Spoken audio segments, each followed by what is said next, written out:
Hi guys, be the bull welcomes you again. Rajgor Castor Derivatives Limited का IPO आने वाला है, तो उसके बारे में बात करेंगे। उससे पहले अगर मेरी चैनल पर नए हैं तो प्लीज़ सब्सक्राइब कर दीजिए, बेल का बटन हिट करिए, लाइक करिए और मेरी चैनल और मेरी वीडियो आपके सारे कॉन्टैक्ट के साथ भी शेयर करिए, उनसे भी सब्सक्राइब करवाइए ताकि उनकी भी स्टॉक मार्केट की जर्नी और भी ज़्यादा कॉन्फिडेंस, सक्सेसफुल और अवेयर हो पाए गाइस। तो चलिए आईपीओ डिटेल्स देख लेते हैं। तो आईपीओ डेट जो है वो 17 अक्टूबर 2023 से लेकर 20 अक्टूबर 2023 तक है। फेस वैल्यू 10 रुपये पर शेयर है। प्राइस बैंड 47 रुपीज़ से लेकर 50 रुपीज़ पर शेयर है। लॉट साइज 3000 शेयर्स का है।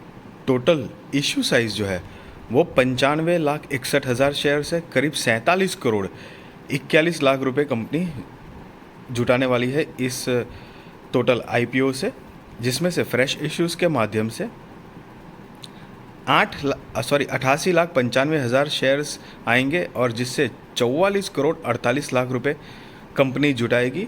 और ओएफएस के ज़रिए 6,66,000 शेयर्स 10 की फेस वैल्यू से करीब 3 करोड़ 33 लाख रुपए company जुटाएगी।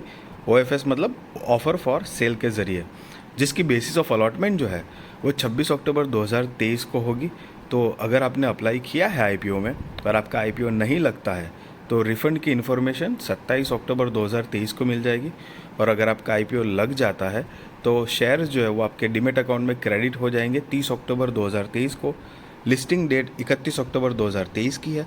Cut off time for UPI mandate confirmation शाम को 5 बजे 20 अक्टूबर 2023 को है। Issue type book built issue IPO है। लिस्टिंग एट एनएसई एसएमई है गाइस, तो मतलब स्मॉल एंड मीडियम एंटरप्राइजेस का आईपीओ है। शेयर होल्डिंग प्री इशू 1,50,20,852 है। शेयर होल्डिंग पोस्ट इशू 2,39,15,852 है। मार्केट मेकर पोर्शन 5,01,000 शेयर्स है। स्प्रेडेक्स सिक्योरिटीज़ के नाम पे, जो कि ये पर्टिकुलर आईपीओ को लीड करेंगे, मार्केटिंग करेंगे ताकि ज़्यादा से ज़्यादा आईपीओ एप्लीकेशन मिले और आईपीओ सक्सेसफुल हो पाएगा इस। सो अगर आपको गाइज अगर आप नए हो, आपको आइडिया इतना नहीं है, तो मैंने डिस्क्रिप्शन में वीडियो की लिंक दी है, व्हाट इज़ एसएमई आईपीओ। आप चाहो तो देख सकते हो, क्योंकि वहाँ पर मैंने एक ब्रीफ इन्फॉर्मेशन दी है एसएमई आईपीओ और मेन बोर्ड आईपीओ में क्या फ़र्क होता है और एडवांटेजेस डिसएडवांटेजेस क्या होता है। तो आपको यहाँ पर पहले तो पता चल जाएगा, क्योंकि अगर आप रिटेल कैटेगरी में हो तो आप देख सकते हो मिनिमम हो या मैक्सिमम हो एक ही लॉट के लिए अप्लाई करना है, जिसमें 3,000 शेयर्स आएंगे और 1.5 लाख रुपये आपको जमा करने पड़ेंगे। और एचएनआई कैटेगरी में ही अगर आप मिनिमम 2 लॉट के लिए अप्लाई करना है, जिसमें 6,000 शेयर्स आएंगे और 3 लाख रुपये आपको जमा करने पड़ेंगे। गाइज मैं यहाँ पर एक बात बताना चाहूँगा कि जैसे मेन बोर्ड आईपीओ में भी अप्लाई करते हैं तो आता तो है लॉट में ही, लेकिन बेचना है तो एक एक सिंगल शेयर्स बेच सकते हैं। लेकिन एसएमई आईपीओ में ऐसा नहीं होता है। आएगा भी, जैसे आपने एक लॉट के लिए अप्लाई किया फॉर एग्जांपल, तो 3,000 शेयर्स आ गए, 1.5 लाख रुपए आपके कट गए। और उसके बाद जब आपको बेचना है तो बेचने के लिए भी लॉट में ही यहाँ पर बेचा जाता है, आप एक एक करके नहीं बेच सकते हैं। तो एक तरह से डिसएडवांटेज है। और एसएमई कंपनीज जो होती है वो बहुत छोटी होती है, मतलब मार्केट कैपिटलाइजेशन के हिसाब से।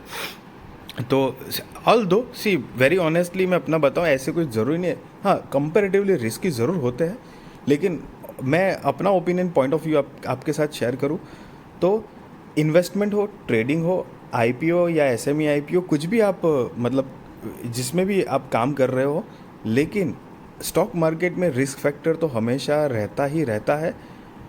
बस इतनी सी बात है कि फंडामेंटली स्ट्रॉन्ग और मजबूत फ्यूचर ग्रोथ और एक्सपांशन, मतलब एक बढ़िया कंपनी के साथ अगर आप जुड़े हुए हो तो प्रोबेबिलिटी ऑफ विनिंग आपकी बढ़ जाती है। ये एक सीधी सिंपल बात है। चलिए, तो QIB shares offered not more than 50% of the net offer है। Retail shares offered not less than 35% of the offer है। NII HNI shares offered not less than 15% of the offer है।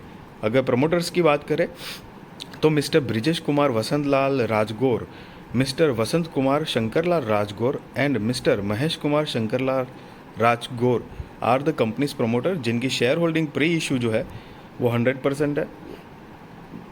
शेयर होल्डिंग पोस्ट इशू अभी यहाँ पर दी नहीं गई है। Guys यहाँ पर ना इतनी छोटी कंपनी है, लेकिन फिर भी एंकर इन्वेस्टर इन्वॉल्व है, तो ये एक डेफिनेटली पॉजिटिव बात ज़रूर है। सी गाइस, हालांकि मैं कोई आपको बाय और सेल रिकमेंडेशन नहीं दे रहा हूँ, वो आप अपने रिस्क रिसर्च और फाइनेंशियल एडवाइज़र को पूछ कर करना, और ना ही मैं आपको ये बता रहा हूँ कि आईपीओ में अप्लाई करो या ना करो, that is completely depend on you guys. But ये एंकर इन्वेस्टर्स जो होते हैं वो एक डेफिनेटली आईपीओ में पॉजिटिव माहौल तो ज़रूर लाते हैं, मतलब आईपीओ सक्सेसफुल होने के चांसेस बढ़ जाते हैं, और इतनी छोटी कंपनी में एंकर इन्वेस्टर है तो एक बहुत अच्छी बात है। तो उनकी जो बीड डेट जो है वो 16 अक्टूबर 2023 को है। उनको जो शेयर्स ऑफर किए गए हैं वो 27,12,000 शेयर्स है, और उनका एंकर पोर्शन साइज़ जो है वो 13,56,00,000 का है। तो मतलब टोटल इशू साइज़ में से 13,56,00,000 एंकर पोर्शन है, तो that is really good counting. Anchor lock in period जो है वो 50% शेयर के लिए 30 दिन का है, जो कि 11 दिसंबर 2023 को एंड होगा, और बचा हुआ 50% का हिस्सा जो है उसकी एंड डेट जो है वो 5 मार्च 2024 को है, जो कि वहाँ पर 90 दिन ख़त्म हो गए।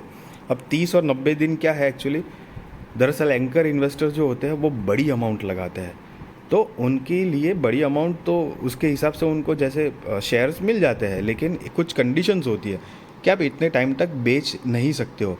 तो उसमें 2 कैटेगरी बनाई है कि 30 दिन, मतलब 30 दिन तक तो आप एक भी शेयर बेच ही नहीं सकते। 30 दिन के बाद अगर आपको बेचना है शेयर, तो आपको जो भी अलॉटमेंट हुई है उस हिसाब से 50% उसका आप शेयर स्टेक जो है वो बेच सकते हो, और बचा हुआ 50% जो है वो 90 दिन के बाद ही बेच सकते हो, उसके पहले नहीं बेच सकते। तो इस तरह से एक वहाँ पर डिसिप्लिन मेंटेन हो जाती है, क्योंकि अंड शंड बेच देंगे तो उसमें भी फ़ायदा नहीं है ना, तो दोनों तरफ से देखना पड़ता है।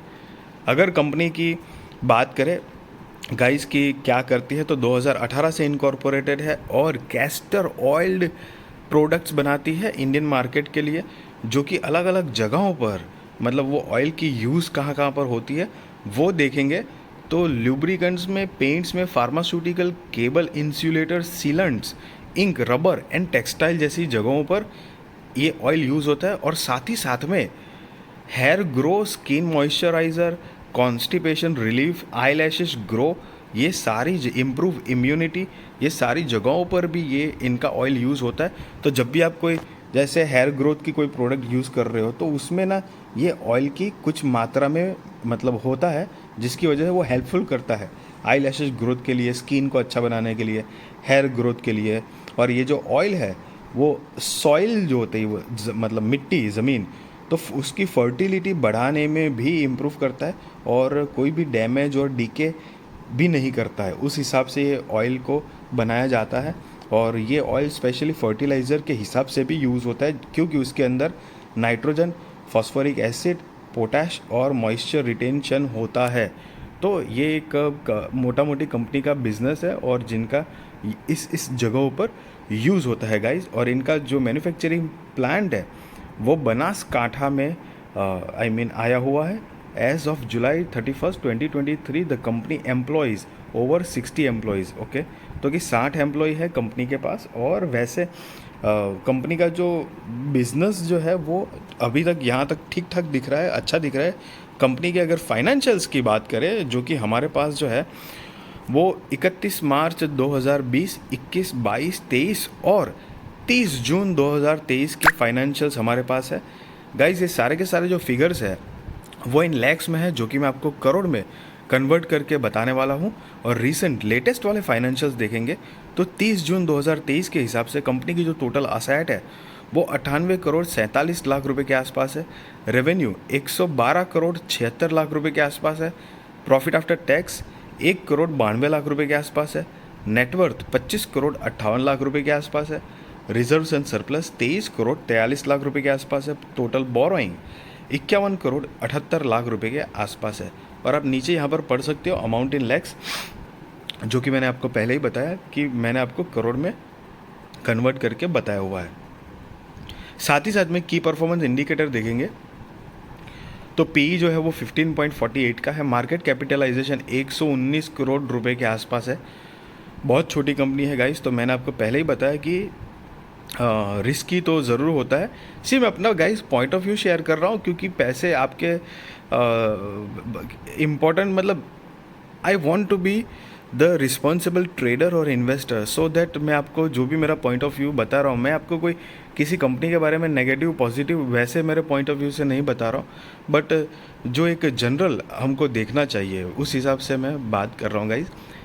ROE 43.19%, ROCE 22.97%, debt to equity 1.88, EPS 30.06, RONW 23.44% है गाइज।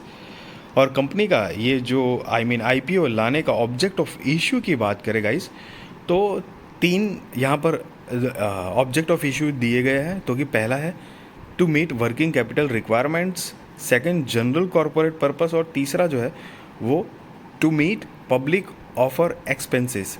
तो ये 3 कुछ मेजर रीजंस जो है वो कंपनी ने यहाँ पर दिए गए हैं।